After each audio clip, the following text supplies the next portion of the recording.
This is The Big Story presented by herbchambers.com. Hi, my name is Shelley Murphy. I'm a reporter for the Boston Globe, and I've just come from a press conference held by the lawyers who represent the man we know as Clark Rockefeller. Clark Rockefeller has been charged with a murder out in California in 1985, and today his lawyers said that they met with him this morning at the state prison in Gardner, where he's serving time for the kidnapping of his daughter several years ago. They visited him this morning, and they said he absolutely proclaims his innocence and is anxious to clear his name, to go to California and have a trial and clear his name. In July of 2008, when Clark Rockefeller was charged with kidnapping his 7-year-old daughter from Boston, law enforcement authorities ran his fingerprints through a national database. It was shortly thereafter that authorities in San Marino, California, discovered that he was a man they wanted for questioning in the disappearance of a couple in 1985. At the time, Rockefeller was using another name while he was living in a guest house behind this property in San Marino, which is a very exclusive, upscale neighborhood. There was a young couple who lived on the property named John and Ellen Sohus. They vanished in February of 1985, and shortly afterward, Clark Rockefeller vanished. The disappearance of this couple remained a mystery, and then in 1988, Rockefeller, then using a different name, was stopped in Greenwich, Connecticut, driving a pickup truck that belonged to John Sohus, the man who had vanished several years earlier.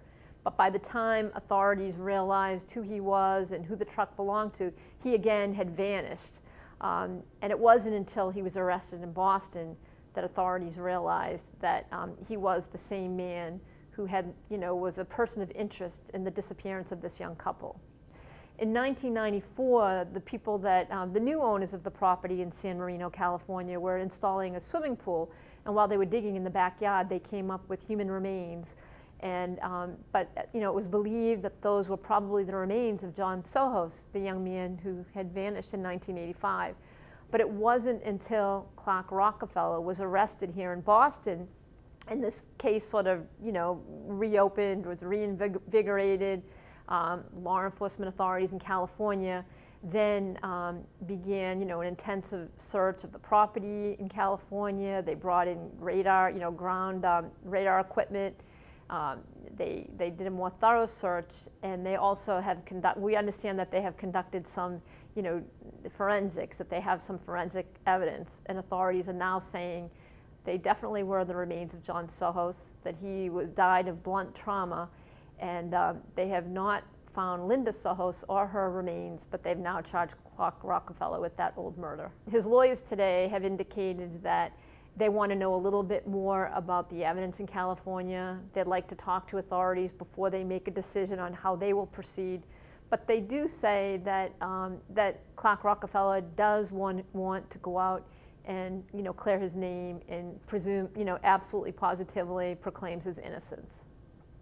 He also says that he acknowledges that he lived in the guest house, that he knew Linda and John Sohus, but said that he had very little contact with them and has no idea what happened to them.